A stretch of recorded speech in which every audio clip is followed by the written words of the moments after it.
A couple of years ago, Porsche introduced their all-new Macan. Basically, it was the little brother to the top-selling Porsche Cayenne SUV. Well, this is the latest Macan. This is the GTS. And for the next week, we're going to find out how much sport and how much utility this compact SUV really has.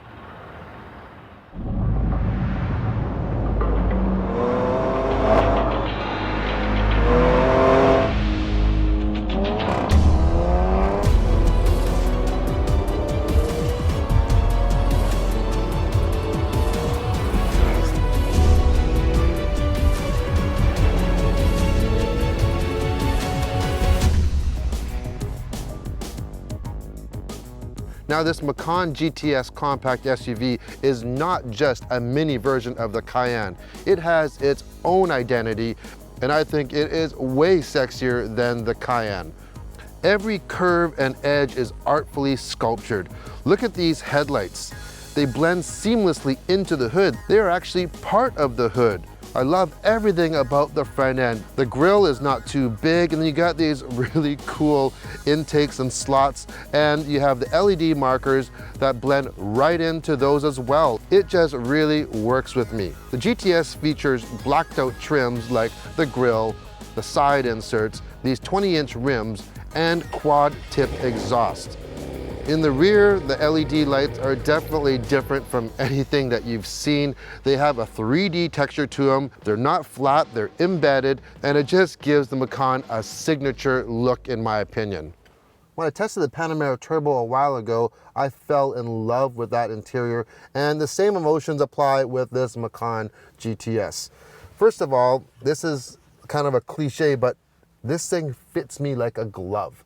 Just the way that the seats wrap around you, they're soft. It's almost like a Goldilocks effect. They aren't too stiff and they're not too soft. They're just perfect.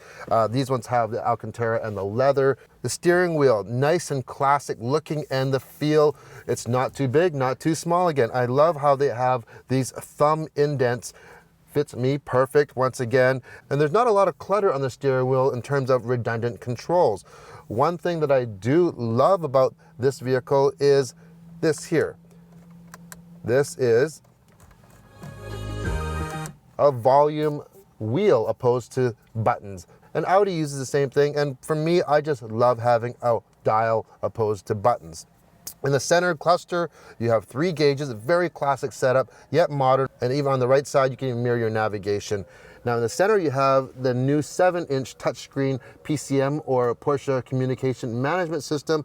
One thing that I do wish is that I wish it was a little bit bigger. This is a 7-inch touchscreen, and the screen doesn't go edge to edge, even though there is room for it. So, you know, you could fit a bigger screen in here. Otherwise, the graphics are extremely clean and the system is very intuitive. If you're an Apple fan, you'll be like this. There is Apple CarPlay. Android Auto, not yet. Middle console reminds me of being in a jet fighter cockpit. Lots of buttons. If you like buttons. At first it looks complicated and cumbersome, but once you get used to it, it doesn't take very long. It's very easy to use, especially the temperature control. I love how you can just set the temperature just by a couple clicks, and you can turn on the fan the same way as well. This GTS does come with a backup camera, and you can also get what I call, it's like a smart parking feature, and the Panamera had that as well. What happens, it has sensors in the bumper, it also has a camera up front, and when you're getting close to something, when you're parking, for instance, whether it's a wall, a curb, or another car, the camera turns on in the front as well, and so you can see and sense how far you have to go. Plus you have bird's eye view as well, which makes it a cinch for parking. So overall, other than I wish it had a bigger screen, which is a first world problem, and it doesn't have Android Auto, the interior is top-notch, first-rate. I can't find anything else wrong with it. I love it. The GTS fits in the middle of the S model, the Macan S, and the Turbo model, and it has a 3-liter V6 turbo, and it puts out 360 horsepower and 369 pound-feet of torque. Now that's 20 more horsepower than the S model and 40 horsepower less than the turbo version. That's matched to a standard 7-speed PDK dual clutch transmission that we have here, and they are lightning quick shifts. You can use the paddle shifters behind the wheel if you want to drive it like a manual, or use the shift lever as well.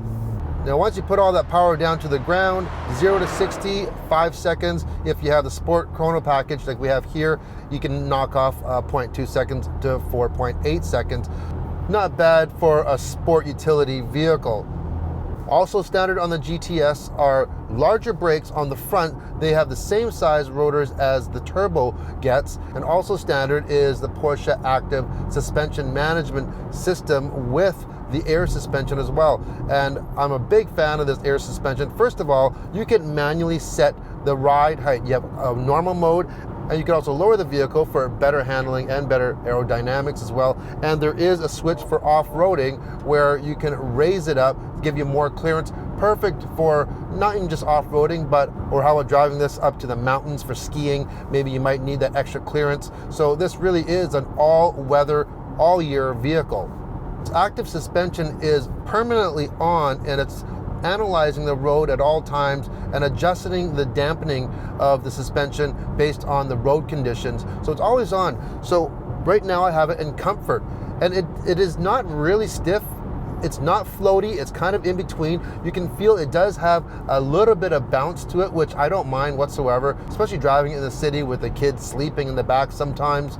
But if you switch it over to Sport, it immediately firms things up, and you go into Sport Plus, and you can really do some serious canyon carving with this SUV. Essentially, when you're sitting inside this Macan GTS, other than the feeling that you are riding a little bit higher for sure than a sports car, you feel like you're driving a sports car. It doesn't feel like you're driving an SUV. As I mentioned, the seats fit you like a glove. You really feel like you're one with the car when you're driving this. Now, if you don't have any kids in the car and you even want a more spirited drive, you can hit the Sport button, and right away it kicks down a gear. It holds the gears much longer. It changes the engine parameters, and it just makes what is a lively car even livelier and just more responsive.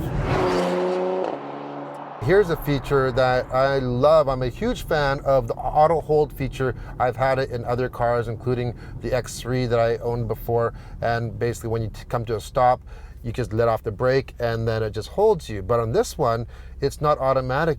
You have the brake on and you just press it a little bit more and it goes on to hold. And then hit the gas and it goes back on. Now the advantage of this over the other system that I had in my BMW is that one, when you selected it on, every time you came to a complete stop, it held for you. This one, it's not always on, which is great because sometimes it can be a little intrusive where you have to turn it off. This one, you just actually hit that brake a little bit harder if you want it to hold, and then just take your foot off. So perfect, nice job, Porsche. This is the type of vehicle that seriously, I would take it an hour away just to find some curvy, winding roads just to drive. It's that fun, I'm serious. So we know there's a lot of sport that the Macan has. How about utility, since this is a compact SUV? Well, let's start at the back, cargo area.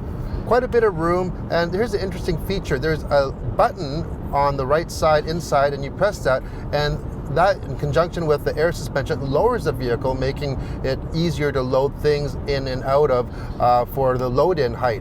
So decent amount of room. You are a little bit limited for taller items near the back, near the rear of the hatch, just because of the slope of the hatchback. But if you want more room, the back seats obviously fold down to a nice flat storage area.